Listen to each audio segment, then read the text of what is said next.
Doktor, mashinada ko'p yurganimda asbobim o'zidan o'zi turib ketaveradi. Bu normal holatmi? Bunga bir qancha variantlar bor.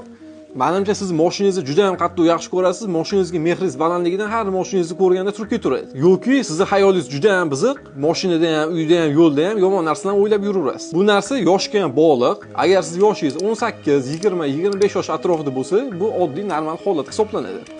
O'zi ereksiya ikki xil bo'ladi. Sodda tushuntirib beraman. Spontan ereksiya bor. Siz ertalab uyg'onganingizda asbobingiz qo'zg'aladi. Bu spontan ereksiya deyiladi.